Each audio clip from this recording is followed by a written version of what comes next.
So, this is a picture of me and Joshua Williamson. Just want to say again, Josh, thanks for the great experience. Also, thanks for writing this run, this phenomenal run, which we're going to finish here today on the Flash Reading Order.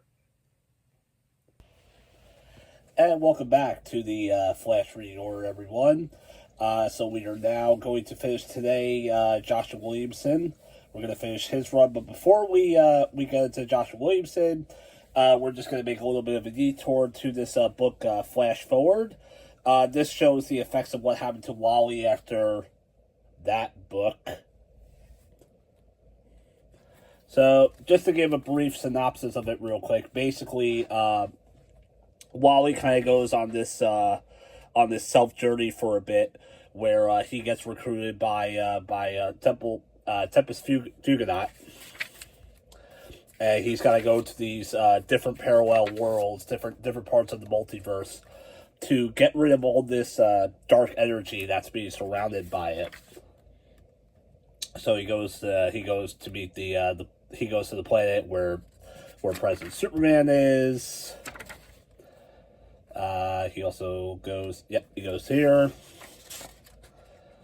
But one of the big things that happens, though, is we find out on this one planet we do see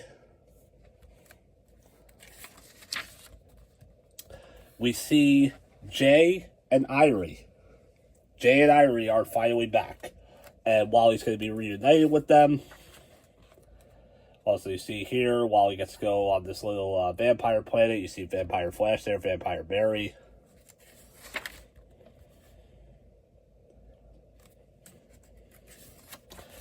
So yeah, it's a whole interesting journey for Wally. This is basically what he's doing. He meets a speedster version of Linda. We deal with incursions. Yes, DC deals with incursions as well.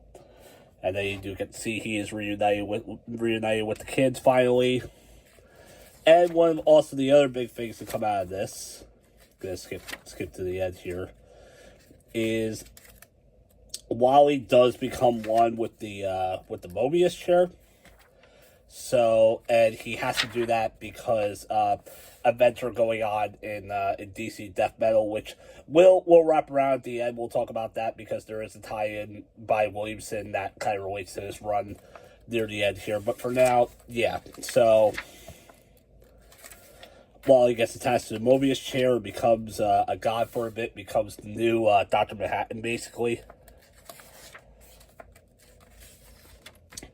But also one of the cool things too is from all this madness too, Linda gets her memories back and she's reunited with the kids as well.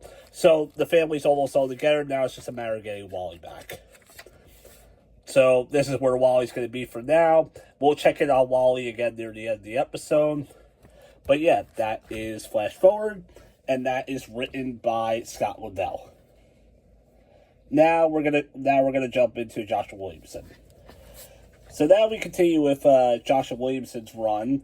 This is the Flash Year 1. If you remember at the end of the last episode, he met this character named Steadfast, where Steadfast explained to Barry that in order to become a better hero again and to solve everything that's going on, he basically needs to remember stuff that happened in his past. He needs to get hope again. And he remembers having hope in his first year as the Flash. And probably in my favorite story of the run, this is the Flash Year 1.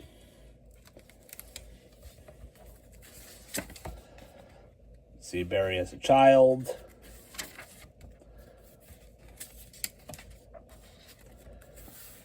And we get to see, we do see this one character in this story named Chris.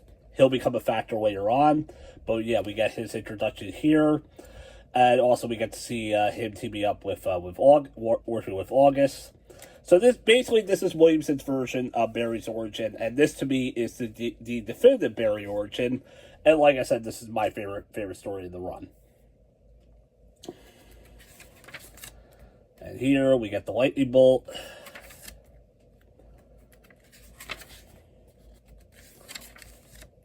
Get some cool stuff in here, including you actually find out that his boots are actually made by are made from material of firemen's jackets that were made by Wayne Tech.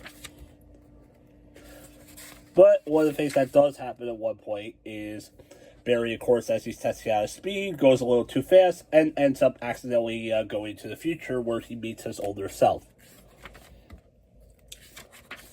So it's actually really cool where you get to see like his older self give him some lessons, and actually is the one that like doesn't spoil too much, but gives him like the name of the Flash.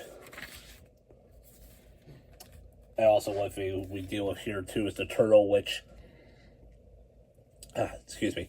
I think it's really cool that the Turtle is actually the villain in this arc, because since this is supposed to be Barry's first year, and much like in Showcase number 4, where the Turtle was the first villain Barry dealt with, we deal with the Turtle here, which I think is really cool that Williamson did that.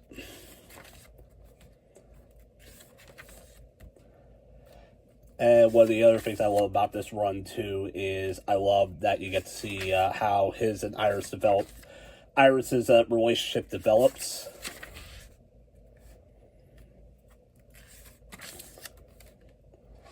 And one of the things that's cool here that I like, too, is we actually find out that Iris is actually a big fan of horror movies, which I really like.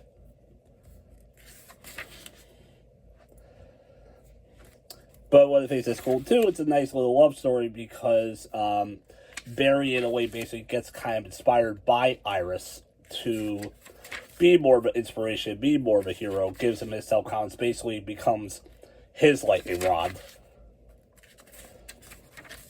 But unlike Wade, where he really hammers her home with Wally and Linda, it's a little more subtle here.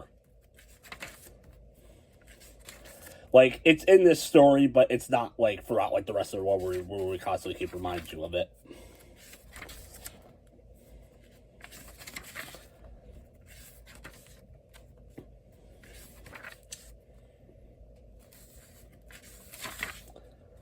Yeah, so at one point, actually, the Turtle from the future takes future Barry to the present, and basically it's both versions of the Turtle team up, the past version and the present version, where we also get to learn that the Turtle actually has the ability of the Still Force, which is another one of the forces, which is going to come into play later.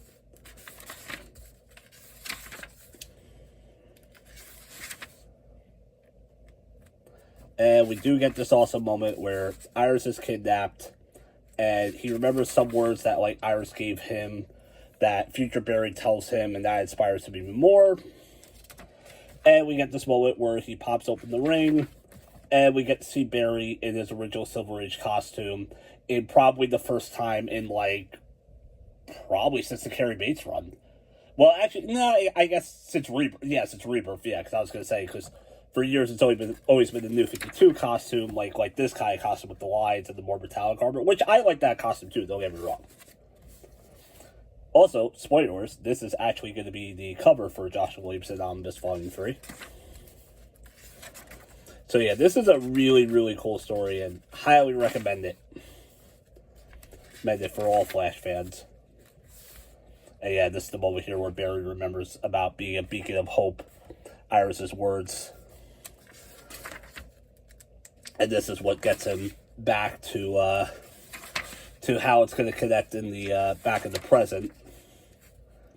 And we get this cool little retcon here where the story ends where Barry meets both Wally and Wallace, so they are both now here.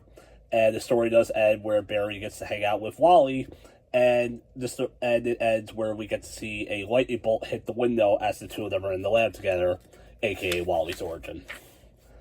And then ends with this beautiful shot of all the speedsters,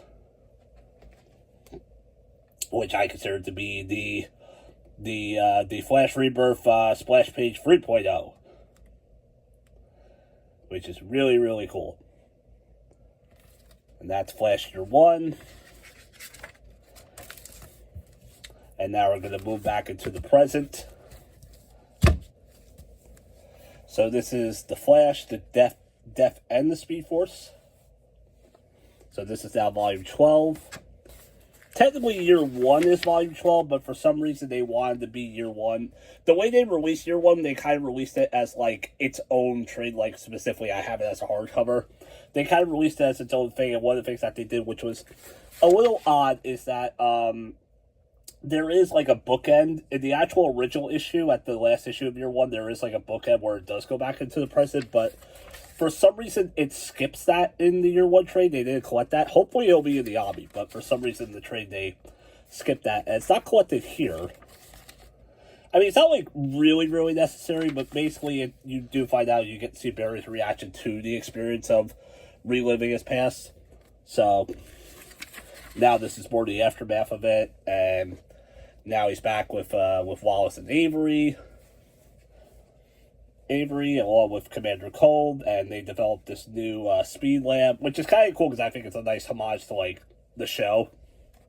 But also it is cool for Flash to finally have like his own like Batcave or whatever, because before it's always been the Flash Museum, and it is actually in the Flash Museum, but it's hidden in a wall that they have to like vibrate through, which is pretty cool. But anyway, to get back more into the story here, one of the issues that is going on is the Black Flash shows up. The Black Flash is back, and he's here specifically to kill off the other Force avatars, because since the arrival of the new forces, the Strafe, Sage, and the Still Force, it's actually been weakening the Speed Force, and some of the speedsters like Barry have been feeling they've been a bit slower. So Barry now has to stop the Black Flash from killing them, even though Black Flash is technically helping him. Barry doesn't want him to like kill the other avatars. Like, he'd rather lose his powers than have people die for them, and that's what makes Barry Allen such a great hero. Also, one thing, too, is we do get a bit of a B-plot with the Rogues, which is going to set up the next arc with them. I'll get more into that when we get into that arc.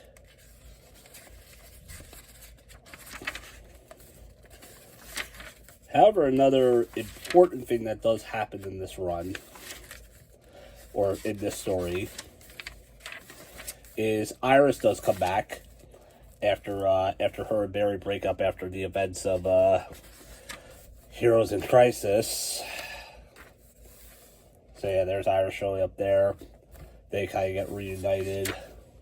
But also, Hunter is here as well. Yes, Hunter Sullivan's here as well, because what he wants to do is he actually wants to kill the Black Flash and get all of the Force powers and become the Ultimate Flash. However, throughout this story, one thing is cool. Also, love this too. He actually does the snap to Barry, which I think is cool. One thing that does happen here we get in this story is we actually find out a little bit more about Hunter's background. Like, for people who never read Johns' run, this is cool because it gives you like a nice recap. Like, here it is. It's a nice recap of his run, like his original origin with his dad getting killed by the clown. However, we find out more about it, and probably one of the coolest retcons. So remember how originally Hunter's whole thing was he swore the clown would never have a gun. He knew for a fact going in there, a clown would be unarmed. That was always his MO. Hunter was right. The clown didn't have a gun. The reason why this time the clown did have a gun was because of Eobard Thawne. Thawne went back in time and gave the clown the gun, setting up Hunter to become Zoom and setting up his downfall. This is why Eobard Thawne is the greatest villain of all time. And I love that Williamson retconned this. I love that. I love that he added more to the lore. Also, one thing I like too is I like that they kind of talk about and establish that that Hunter and Barry kind of do have some things in common. Like, they have like a similar background. Both of their mothers were killed. They both went into law enforcement over that. Unfortunately, though, when Hunter does find out the truth, though, Hunter does become a good guy again, but he ultimately does sacrifice himself to fix the Speed Force and fix the problem that's been happening. But one problem is fixed, another problem arises. The Rogues have now taken over Central City thanks to the power of Doom. Thanks to the people choosing Doom back in the Justice League run. And we'll get into that in the next story. So this is Rogue's Raid. This is volume 13. So, just to give a brief recap of what's going on here, I'll try to explain it as best I can. But what was going on during in DC was DC was having this story called You're the Villain, and there was a lot going on with Scott Snyder's Justice League, where they dealt with this whole aura of the world choosing doom or justice, and somehow the Legion of Doom manipulated things where the world chose doom, and because of that, all the villains end up getting more power. And one of the things that they do, that Lex does, is Lex goes around to, like, the different villains and gives them, like, power, gives them, like, whatever they need. Basically, as a genie, like, I will grant your wish. And he goes to Captain Cold, and Cold's wish is to get whole new gear. So basically, not get powers, but get more enhanced gear for himself and the Rogues to give themselves the ability to take over Central City. So you see Doom there. And of course, one of the cool moments is Captain Cold in this story is now referred to as King Cold. And the Rogues are actually a lot darker in here too. Like, this is them. This is all their new outfits for this story.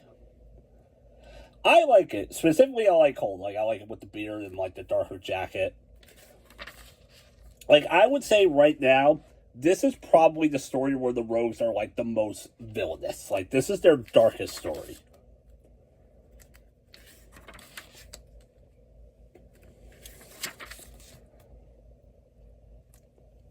And sadly, one of the things that does happen in this story is Cold is going to take down Commander Cold and ends up killing him and throws his head to Barry. Say, here you go.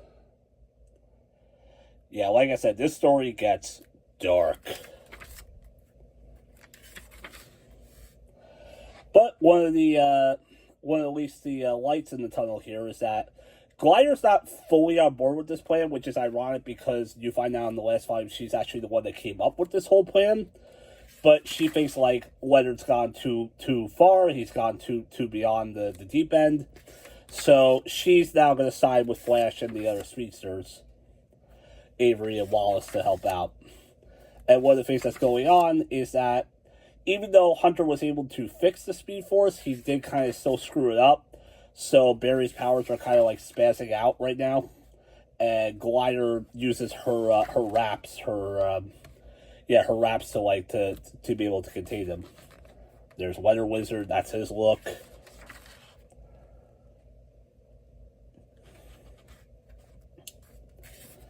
Like I said, overall, really cool story.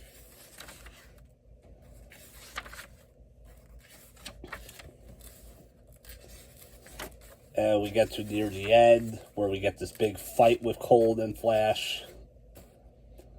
This leads into, like, their history and all the defeats. And start basically being like, today's the day I beat the Flash. And which I always like too, and I think this is a nice highlight for Cold, because, I mean, if I were to rank the Flash villains, not my personal favorite, but as far as, like, most threatening, Fawn is definitely number one, but number two, in my opinion, would be Captain Cold. I also love this moment here where Barry's having this, like, thought box. He's always, like, thinking, not always fully paying attention. He says, I'm freezing, but for the first time in a long while, my Speed Force feels normal. And then you turn to the next page, and you just see Stark punch him down, and he goes, pay attention!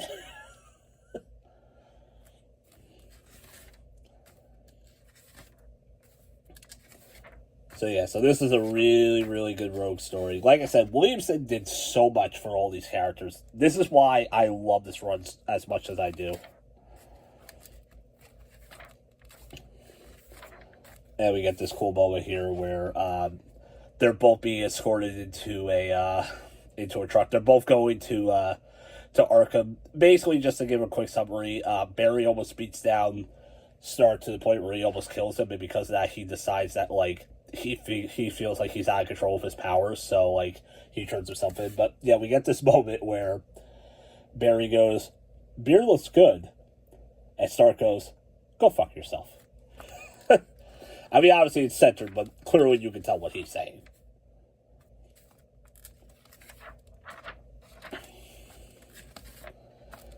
And so we get this aftermath. But also the story does end here where we actually get to see again the Flash from the future, and he warns Barry that Paradox is coming for our legacy. And Iris says it perfectly. Barry? Who is Paradox? Who is Paradox? Let's find out. I present Paradox. So this is a new Flash villain in this story, Volume 14, The Flash Age.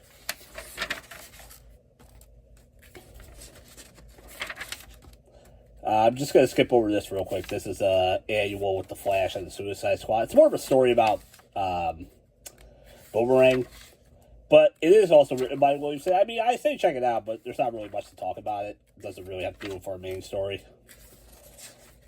And yes, I will say too, I think it is pretty cool that like Williamson did write this entire run. Like for over 100 issues, twice a month, he wrote every single issue, no breaks.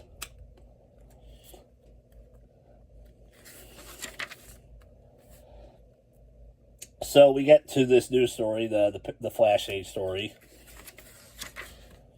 where we do get the introduction of this character, Chris, who I mentioned before in the Year One story. One of the things that does happen to him is Chris is actually able to discover and see that the multiverse does exist and does some experiments on time. The problem is, though, is that at one point, during Flash and Turtle's fight in Year One, something does happen to Chris and he ends up disappearing from the timeline. And he blames this on Flash. And because of this, he constantly tries to get back to the present.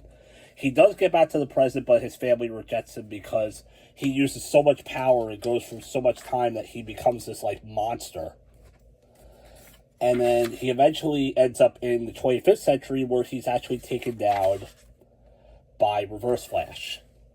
So, another thing, too, if you remember back at the end of Flash War where it ended where, oh my god, that one person escaped in the future, that was Paradox. And also, if you remember, too, Godspeed working with that one character in Flash Annual number 2 at the last episode, that was Paradox. So, Paradox has been kind of built up in this run for a while. And we get this really nice issue to start with the Flash Age story where, yes, Barry and Iris get back together. And also it's really nice where Iris writes this article for the Flash about how much people in Central City mean to him and how people love the Flash as a hero. I love this line by this little girl. He's better than Batman. He is. He is better than Batman. Barry, of course, being humble is like, this might be a bit much, Iris. But it's cool. So anyway, Godspeed shows up. They get into another big fight, along with Paradox as well. Paradox makes his grand debut. And Paradox's whole thing is like I said, he blames the Flash for everything that's happened to him, and he believes that the Flash is like a constant danger to the multiverse. So his whole goal is he wants to get rid of the Flash and its entire legacy and get rid of, like, everything related to the Flash.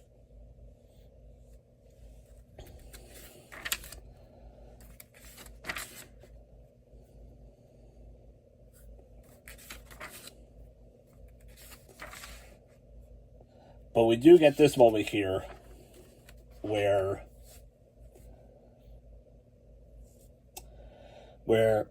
Paradox is talking to him, and he goes, "Why are you a legend, Barry Allen? I spent centuries pondering that question. You're not the first Flash, and you're far from the last. But you are the one who is written about the most, the one who shapes the Flash legacy. Why are you the one worthy of the myth? Oh, I know, because you died. You're the great savior, the hero of the multiverse, the martyr. But you came back and did what? What good have you done since your return that is greater than your own death? You know what? You know what I think, Flash? You should have stayed dead. No, Wally fans, no!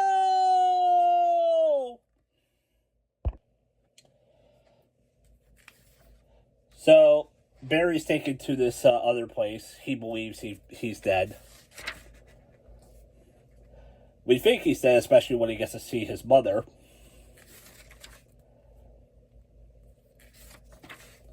Also, see the art by Howard Porter. Like I said, anytime Howard Porter's on here, you know big things are happening. And we do get this nice moment with Barry and his mom, and everything's great, everything's nice. And then Barry does realize this is all bullshit. He finds out immediately, he says, every world in the multiverse has its own vibrational frequency.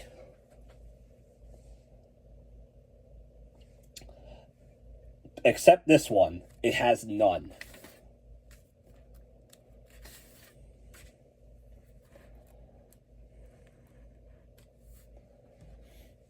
So Barry's able to escape this world, and he has to take down Paradox. The only way, though, he can take down Paradox is going to the one man who was able to capture Paradox, and that's Eobard Thawne. Now, if you remember, Thawne's been dead. Iris killed Thawne.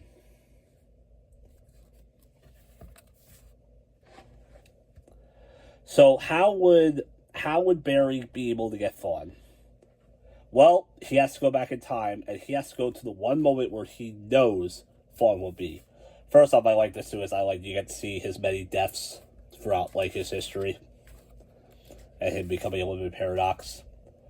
So anyway, yeah. So Barry has to go to the one time he knows he can find Thawne. He does try the 21st century at first; it doesn't work. So where does he end up going?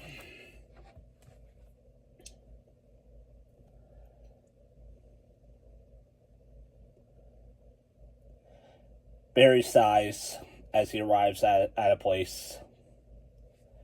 He is at the night where his mother is murdered. And we get this great panel where you just see Flash standing in front of the house. You see Barry standing in front of the house.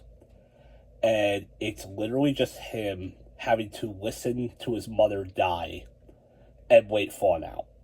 He basically has to wait until Thawne kills his mother for him to get him. This is probably one of my favorite moments of any Flash book ever.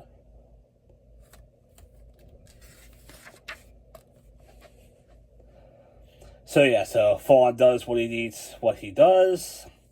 Barry catches him, he recruits him. Which, for Thawne, this is probably this is the greatest day of my life!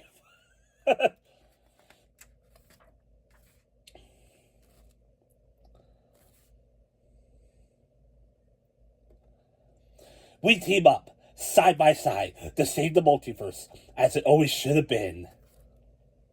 So what do you say? Truce?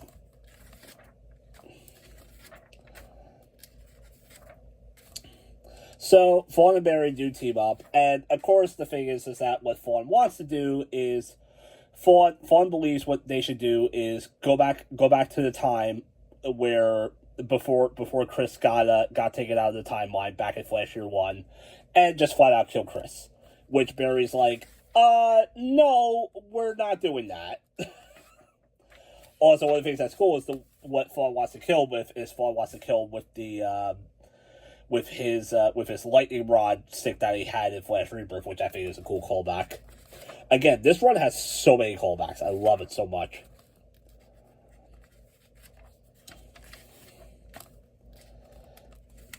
So yeah, Barry does stop him, and eventually at some point, they do try to figure out they have to do another way, but unfortunately, when they do keep going back to time and changing certain things, Paradox ends up getting stronger, and he's at the point where he's basically a god.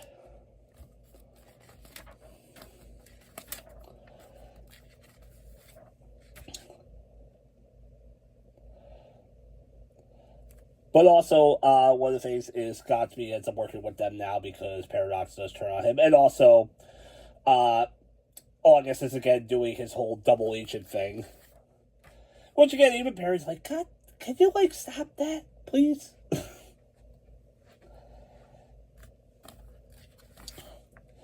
So eventually, they do figure out a way to stop him. Fawn ends up going back in time again. And this is what he says. So he goes back. He goes, there you are, baby Paradox. The trick to changing history is to never let time restart while you're still there. You take your time within the moment. Trust me when I say that the multiverse is better off with no flashes. Oh, no, that's Paradox talking. Sorry. And then Fawn says, I could kill you and end this, or save your life and the lives of others. The choice is easy. And he's vibrating his hand. You're thinking, of course, he's going to do the old classic brain vibration. But no. What he does is he goes, what would the Flash do? And he ends up vibrating Chris out of the way of Turtle's blast. Yes, it was actually the Turtle that got Chris to where he was, as opposed to Flash, of course. But I love this moment because I love that it shows that even at the end of the day, as much of a psychopath Fawn is, Fawn still considers Barry Allen to be his hero and still considers him to be an influence to him.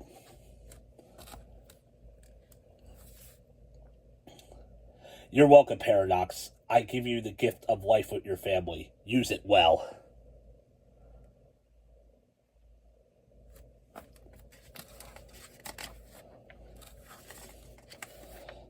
So because of that, Paradox is taken out because he's erased from the timeline because Chris is saved, so none of this ever happens. But, of course, now the problem is that Fawn is around again. And one of the things that August does ask him straight up, he goes, but if you're from the future and know everything about Flash history, do you know who killed my brother?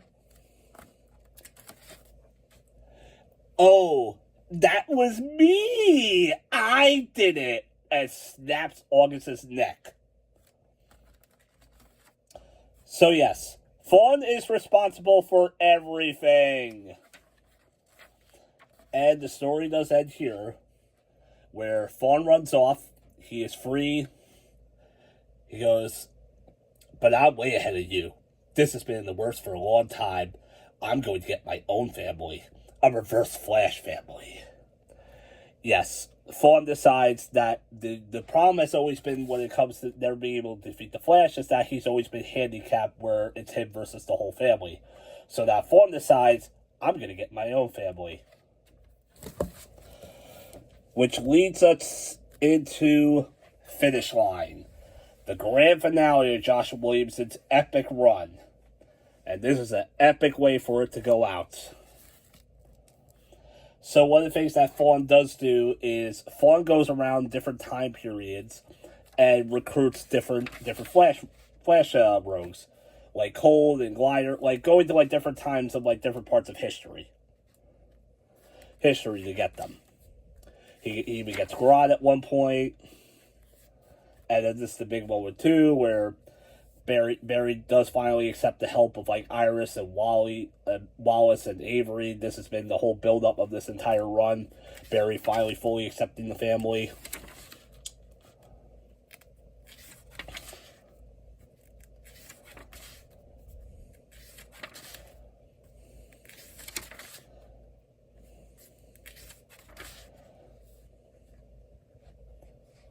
And one of the things that's kind of cool that we actually get to see too is we get to see Barry end up going back to that crime scene all the way back at the beginning of the run, where we actually get to find out Fawn was there. So Fawn's actually been playing this since the beginning.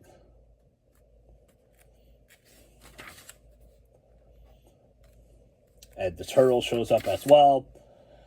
Trickster. Basically, what is now happening now is Fawn has unleashed all of his villains at different locations all a part of the Barry's Life CCPD, the Flash Museum, and they're all there all at once, and now Barry and everyone's got to take him down. But this is probably one of my favorite moments here, where Barry says, the attack on Central City lasted exactly 5 minutes and 13 seconds. 5:13, May 13th, my birthday. That is just chilly and sick. Also, Barry and I both have May birthdays. Yay! So eventually, one thing that does happen, though, is, of course, well,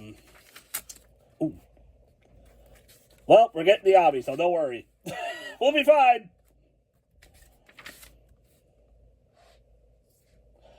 But yeah.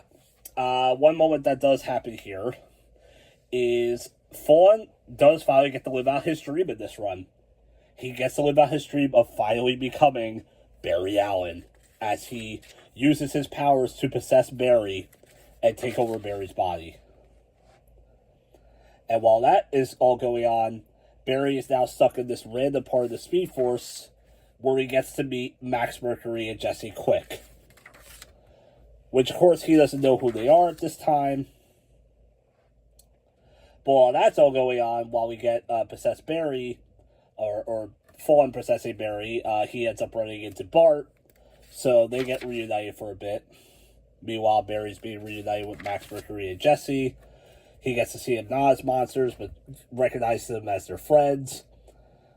Max talks to him for a bit and basically tells him, like, look, you gotta use your speed mind. You gotta, like, use your way to, like, fight his influence, fight him out.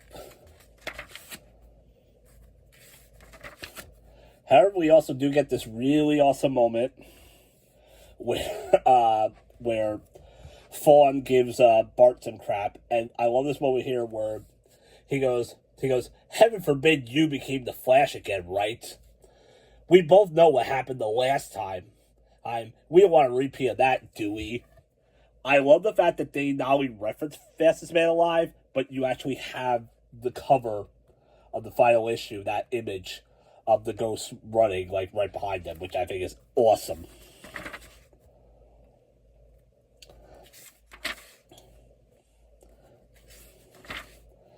And then one other thing that happens, too, is Jay finally shows up. So basically what this story is leading into is we're getting everyone back. Joshua Williamson's mission statement in this run was he wanted to reunite the family because the family was gone after New 52. Like, don't get me wrong, I love Barry, but I was kind of disappointed. I mean, at the time, it didn't really affect me because I was new to it, but now looking back, it did kind of suck that, like, we lost the family in New 52 and it was just Barry for a while. And Williamson finally decided to bring everyone back.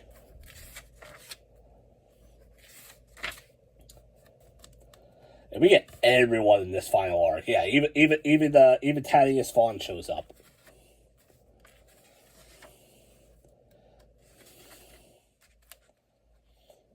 So yeah, eventually Barry does fight out of it. And we get this awesome line, which I think is almost like kind of like a middle finger to the show. Where if you remember, or if you're a fan of the show, you hear this one line that Iris said.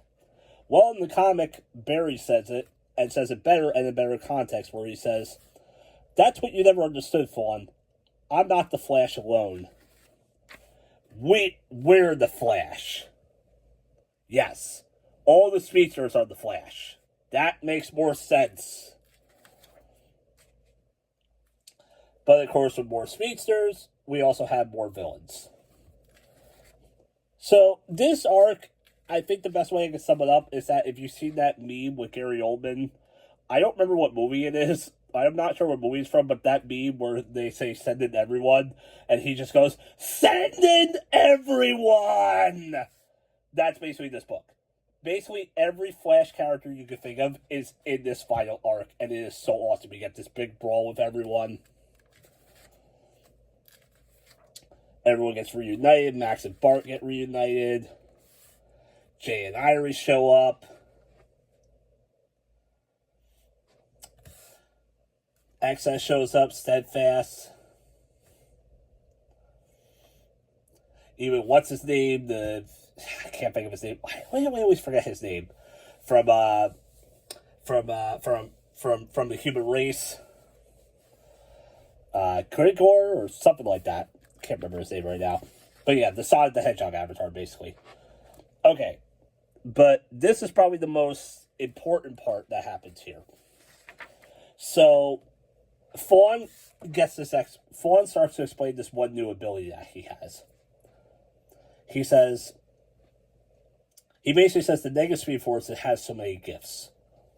One of which allows me the ability to speak at a hypnotic frequency, whisper.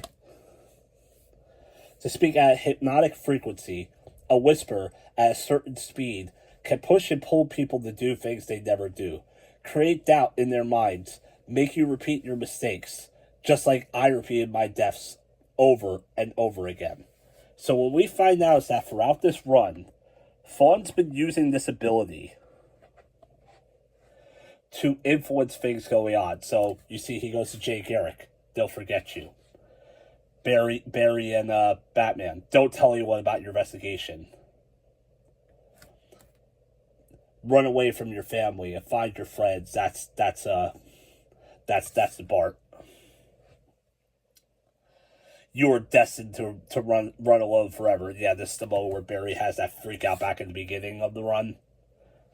That was like Fawn's influence. You will lose her. You are nothing. Barry walking out on Iris in their first breakup. Don't work together. You are enemies. Influencing some of the Flash war. Which, admittedly, that one I felt was kind of a little unnecessary because I'm like, hey, that was fun. That was Hunter's plan. Let Hunter have that. Yeah. But this is probably the most important one. No one will believe it was an accident. You have to cover it up. So this is going to be the first of two big retcons of Heroes in Crisis. So now we know that, yes, Wally did still accidentally kill everyone in Sanctuary, but it was Fawn's influence that made him cover up the murder. I love that Williamson did that. And I also love this moment here where we get this nice callback to the Return of Barry Allen, where Fawn and Barry are fighting. There's this big lightning bolt that goes between them, and you hear Wally go, "Find me, Barry." Wally? And we'll get to Wally in a second. But yeah, I love that. That's a nice callback where instead of the lightning being Barry, now the lightning is Wally.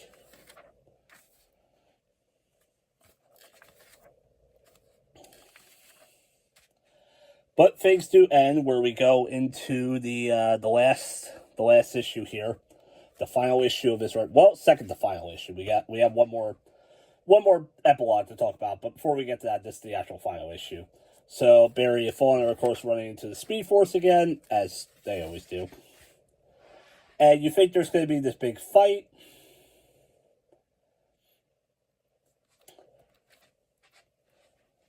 Fawn says, "One time I was free, I killed your mother.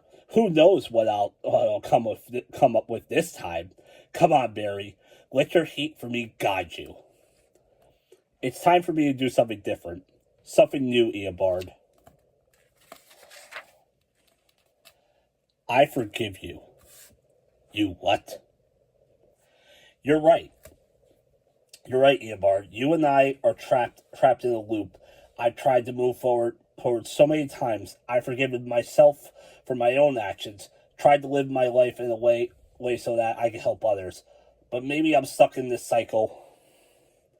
Because you're still trapped in the past. And it's my hate for you that keeps me tethered to you. I have to let that go. So we get this moment where Fawn screams at him. Fawn's like not accepting this at all. Our hate is forever. And Barry vibrates passing Fawn. You vibrated. I felt the energy. I pulled the Speed Force into myself just like I did when I created the Flashpoint. When you tried to take over my body, you gave me an idea. I love that Barry goes, What did you do to me? I could never save my mother, but I could save you. I'm giving you what you took from me. Peace. You grounded me.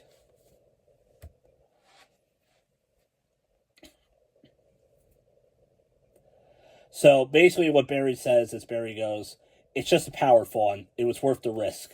Because, yeah, he could have lost his powers doing this, but it managed to work for him. But he says, it's just a power fawn. It was worth the risk. You needed a lightning rod, and now you have one. Me. So, yes. And because of that, because of all this, and because of Barry letting him go, Fawn finally disappears and resets Fawn's life. We're now in the 25th century.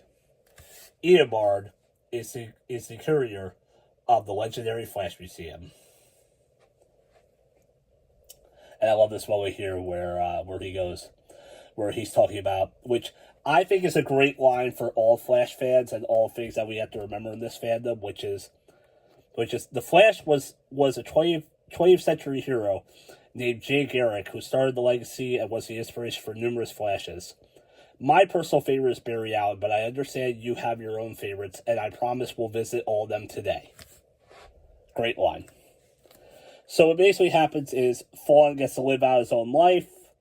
He's not the Reverse Flash, or at least we don't know yet. Like, his identity's unknown. So yeah, and this is kind of cool because this is basically Williamson's way of getting rid of the Reverse Flash for now. And I can say, as of this recording, Reverse Flash has not been seen since. And this book came out in 2020. And we get this great moment where the family's all having a nice barbecue. Unfortunately, though, someone is missing, and that is Wally. But before we get to him, I just want to finish this up. Where we get this really nice moment where Barry's talking to someone, and we find out he's talking to the ghost of his mother. And he's letting go of that, letting go of his past, letting go of Fawn. Basically giving Barry this phenomenal ending that we've been basically building up since Flash Rebirth back in 2009. And this is one of the main reasons why this is my all-time favorite comic book run. We get this nice moment of Barry running with all the covers. Josh has a final farewell. Thank you to the readers and everyone who worked on the Flash with me. Thank you for the greatest race of my life, Joshua. Thank you for this run, Mr. Williamson. But before we finish fully, we have one more story to talk about.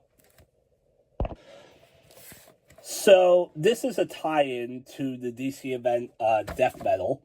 This is called Speed Metal. And this is basically this is actually written by Joshua Williamson. This is what Williamson considers to be his true ending of his run.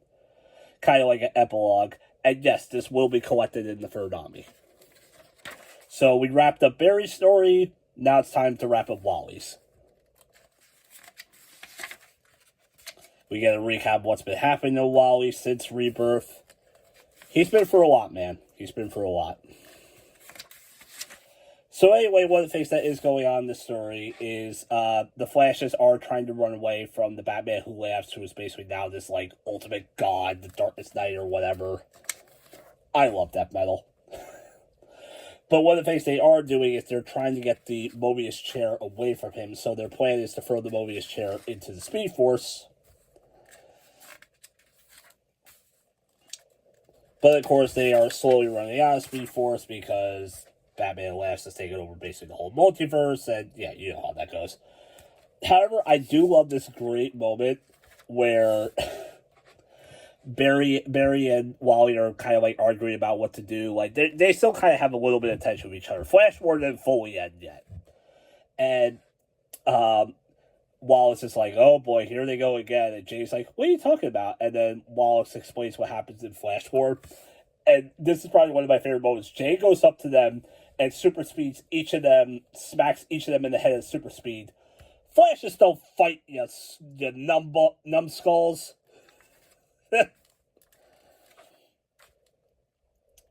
But anyway, we do get this moment where Wally does talk to Barry. I even saved the multiverse tons of times. more than I could count. Alone with the Flashes, the Justice League, our family. From the edges of time to the fourth world, I ran saving lives. And yet I always feel like I'm running behind you. I worked so hard to get out of your shadow, but when you returned, I got shoved back into it. Barry goes, that's not what I wanted. When I was gone, I missed so much. And part of that was growing up. Going from Kid Flash to Flash. And sometimes I forget that's my thing to deal with. I'm just afraid losing you again, that's all. A lot happened since I saw you last. There's so much to tell you.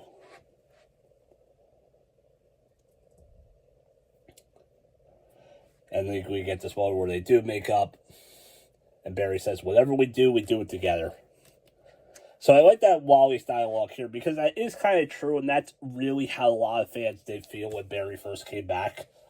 I mean, I wasn't affected by it because I started reading this around New 52, but for people who were following Wally for years, yeah, it was kind of a problem that Barry came back. A lot of people were kind of like, why did Barry have to come back? You know, so I sympathize with the Wally fans. I sometimes give him crap, but I do understand it. And again, to remind you as well, I do love Wally as a character as well. I love Wally less.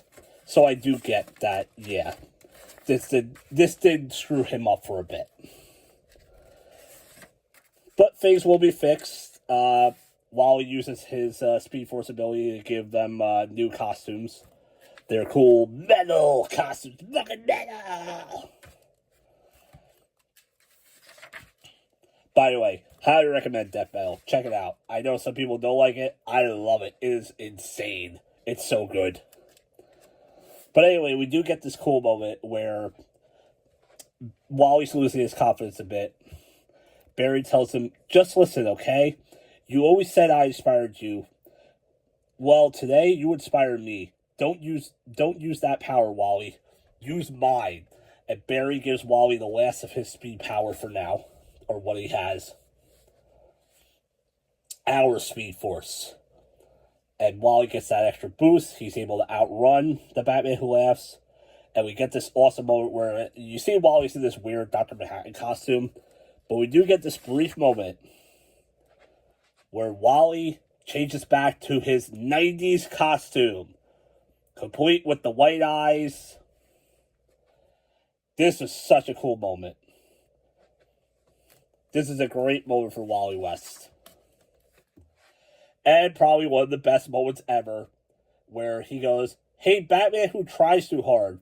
Too slow. He beats him to the chair. Flips him off. I mean, he does this, but it's supposed to be like the middle finger. But, whatever. But then Wally falls into the Speed Force with the chair. And he is reunited with the entire family.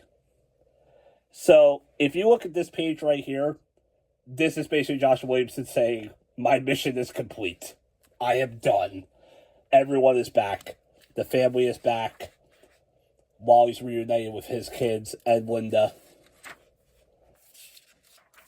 And we get this moment where they go off to continue stuff in Death Metal. And Wally says, lead the way. And Barry goes, nah, I think you got it covered. It's your turn. And Wally says, damn right. And that is the end of Joshua Williamson's run on The Flash. So yeah, that is my all-time favorite comic book run. I love this run so much. And hopefully you guys will love it too.